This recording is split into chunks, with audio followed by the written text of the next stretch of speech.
everyone, welcome to another episode of Marble City. Today we're going to be expanding out the downtown with a few new blocks. Most of our attention is going to detailing the back alleys and parking lots of these apartment complexes. I don't know about you, but I love little nooks and crannies like these. They're so fun to detail up, and I feel like they give so much life and charm to a city when you spend time with them. It's so easy for me to lose time placing random props and decals and adding dirt and grime and little mini stories where I can. You know, maybe one car is going to be off to the side a little bit. Maybe they were in a bit of a hurry whenever they parked, and you know, just adding little variations and little signs of life everywhere. I've been having so much fun with this build. It's really inspired me to up my game and continue trying to build as best as I can. I can't wait to see what this area is going to look like in 10 or 15 episodes. I think we can really make something special. I've decided to take a bit of a different approach. I've slowed down the time lapse and I'm being more selective with what I show on screen. I'm trying to cut out a lot more of the dead space that isn't necessary to convey the idea of the build, and just generally make my editing style a bit more appealing and easy on the eyes. Let me know what you think in the comments, if you like the pacing of this video, or if you think it should be a little bit faster or maybe even slower. I, for one, am really enjoying this pacing whenever I'm watching it back and editing all of my audio and whatnot. This build is still pretty much entirely dominated by either the Northeast or the Southwest USA asset packs that came out recently. There's just something about these assets that really hit the spot for me, and so I'm using them super frequently. Our downtown isn't going to be that large, so soon we'll be getting into lower density areas and also mixed density areas closer to the port. I'm really interested in how some of those areas are going to look with more wide open spaces and less tall, dense buildings.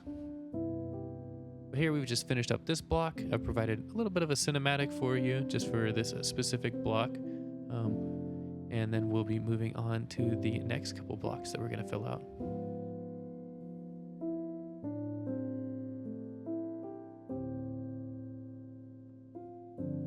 Here we are directly across the street from the last area. This block has the police station in it. I can't remember which police station asset I'm using, but it's not one of the American ones. It does have this really old architectural style that I feel fits an area like this. A lot of the times you'll see these old historic service buildings that have really interesting architectural styles from the early 1900s. Since this is serving as our downtown and oldest part of town, it seemed fitting to have an old historic looking police station. Now I'm just placing lots of garbage container props and little things. I feel like using garbage cans is a very effective way to detail up these backlots.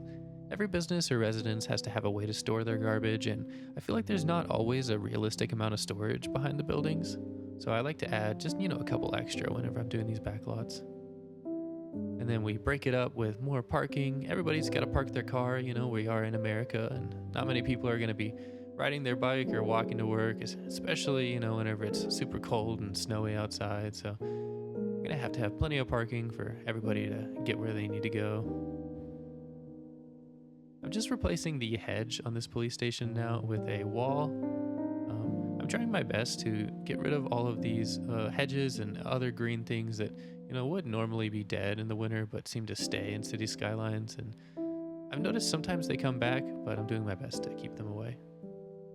And that concludes this little block here. I really like this area. It's really cute. I think it's structured nicely and it's got a good little shape to it. And now we're moving on to the third block of the video here. We're going to be starting out with just a little bit of a row home section here. I'm just trying to fit as many people as I can right now. One of the things that I regretted the most about Angler Creek is the lack of people, the lack of life in the area. It was very difficult to get a larger population with the type of building we were doing in Angler Creek. I tried using a lot of mods and stuff to force the game to give me more population, but it's just a little bit difficult. And so a lot of the times whenever you were panning your camera around and looking around, the city just felt, a little bit dead, a little bit lifeless. And so what I really want to do with this one is I really want to see a lot of traffic. I want to see a lot of people walking around. I want to see density. I want to see life.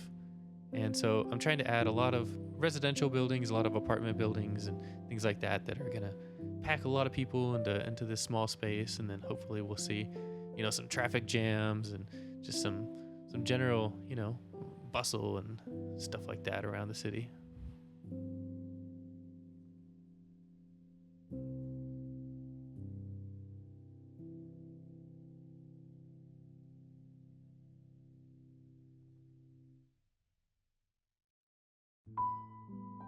Here we are now with a little bit of row houses right next to the train tracks.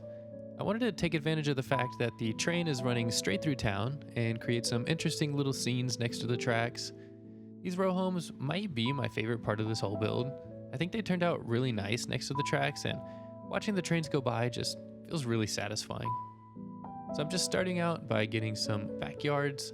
We're just doing some custom backyards with the custom fences, and then we're just gonna add some trees and add some little props on the ground and stuff like that. And obviously I'm gonna get in there with my snow decals and the snow piles and just create like a little realistic detailed scene here, something where I can just kind of set my camera there and then just kind of watch for a little bit and see the trains go by and stuff, almost like a little screensaver or something.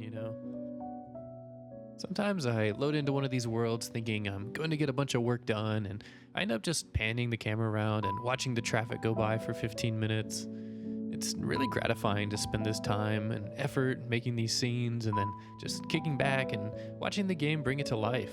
And that's why I really want to fill this area out and get some more serious traffic going through the area. Already with the snow piles and trees and bushes, this scene is coming out how I initially envisioned it. We just got a few more details to add before it really comes to life. Just gonna get a little bit of snow coverage going through here, which I think really makes the tracks pop and look a little bit more realistic than they do with the normal plastic concrete that they got going on there. Already we're seeing some trains pass by while we're trying to detail it. Sometimes they're getting in our way a little bit. We gotta move the camera. Oh, let me go up a little bit. And I'm just doing like a really quick covering with the decals here. I'm not trying to, be super particular with it. Then here we're just gonna do like a little bit of a sidewalk and, a little bit of a park area, maybe some of this area can just be walking and recreational and stuff like that. We can detail it up with some benches and some lamp posts and make it all nice and cozy. For now, we're just gonna do some trees and bushes, and then we're gonna get going with our decals and our surfaces to make this a little bit more realistic looking. I think I definitely need to make a longer edge decal for the snow. I'm going to have to start working on that here soon. I also want to try making a surface for the light frost decal. It would be much easier and less intensive to make a surface for that instead of spamming those decals over every concrete surface. Honestly, whenever I made that decal, I wasn't even expecting it to sort of give that kind of effect whenever it's lowered 0.4 meters into the ground. I wasn't really sure what to do with that decal until one day I just kind of found that it really works well if you lower it into the ground and place it over concrete. So I'm going to have to give that a little bit more love and flesh it out, a little bit more. Now we're just adding some of these snow piles. I think one of you mentioned that I should probably have more piles in a lot of different areas, especially in areas where, the snow was probably shoveled and moved over and stuff like that. That snow's got to go somewhere, it's not just going to disappear. So if there's an area where the snow was probably shoveled to the side or something like that, I'm going to have to get a pile there. And I think, the more piles I implement and the more sort of thought I put into the cause and effect of everything in terms of the snow, the better the end product. But here we are at the ending cinematics. I really hope you enjoyed the builds in this video. I hope you enjoyed the editing and everything like that. I want to thank you so much for getting to the end of the video. And I want to thank you so much for watching. And if you liked the video, I would appreciate a like. If you want to see more, consider subscribing. I want to say thank you so much to Canyon Tiger and Clovis Grunty for supporting me on Patreon. And I will see you all in the next video.